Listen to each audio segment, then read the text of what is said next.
electrical engineering studies.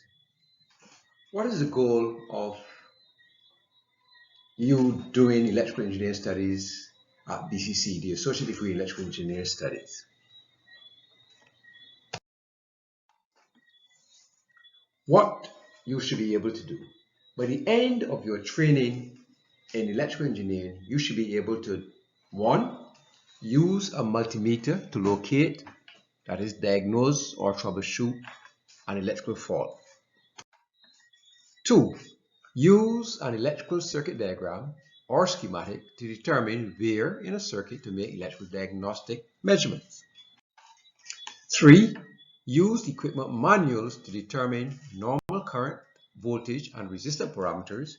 And four, design and build a new electrical circuit to deliver a specified voltage and current to a resistive or inductive load. So, summarizing what you should be able to do. Again, you see it here.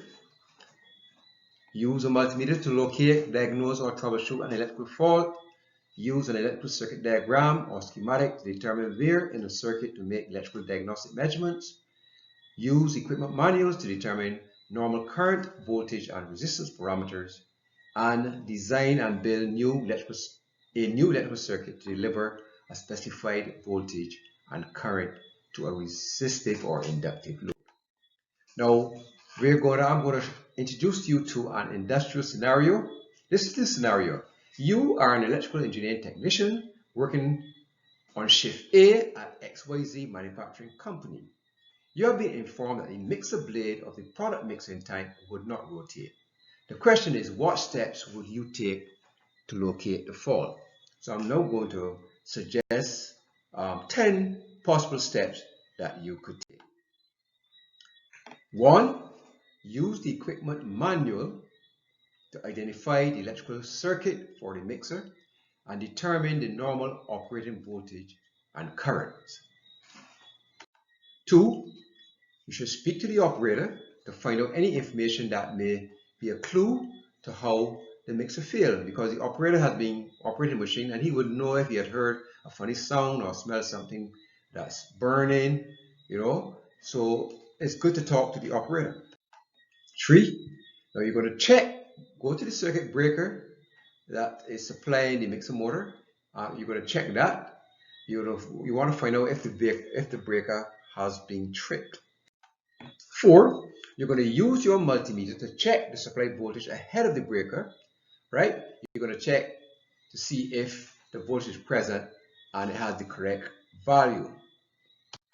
Number 5, before you do any work on the equipment, you need to switch off, shut down the supply switch, and lock out, tag out. You need to lock it out and tag it. You're going to lock it out so that no one can come and turn it on while you're working on it.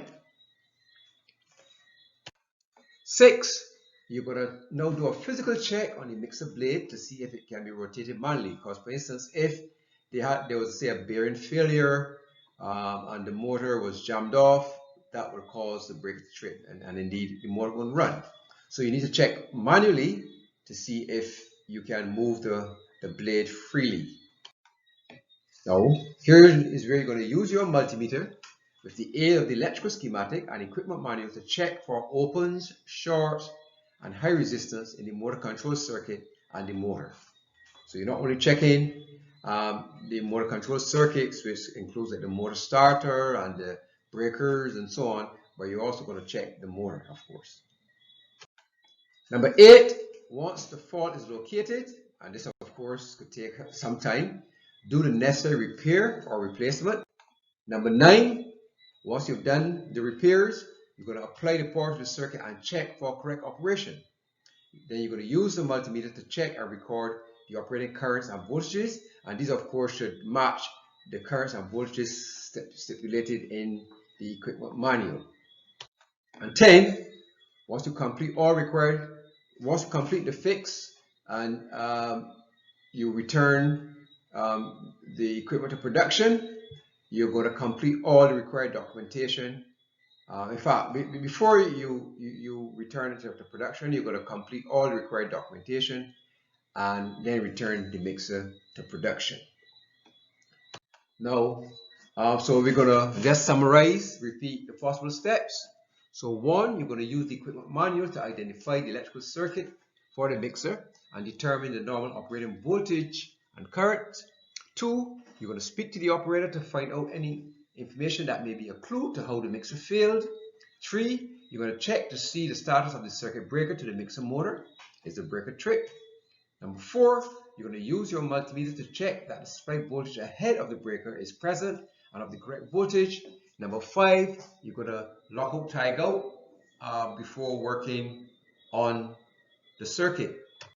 Number six, you're going to check that the mixer blade can be freely rotated manually. Number seven, use your multimeter with the aid of the electrical schematic and the equipment manual to check for opens, shorts, and high resistance in the motor control circuit and the motor.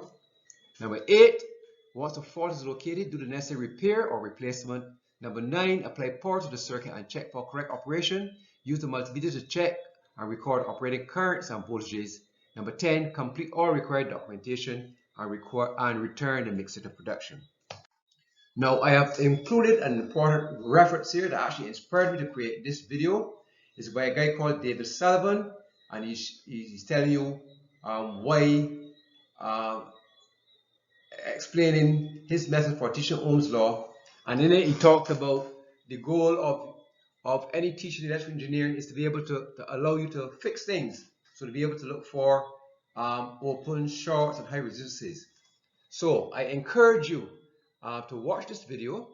It's targeted to teachers, but you as a student can find it very, very useful. So I highly recommend that you watch David Sullivan's video on YouTube entitled Teaching Ohm's Law to Text Part 1. Thank you for watching and hope that you enjoy the course.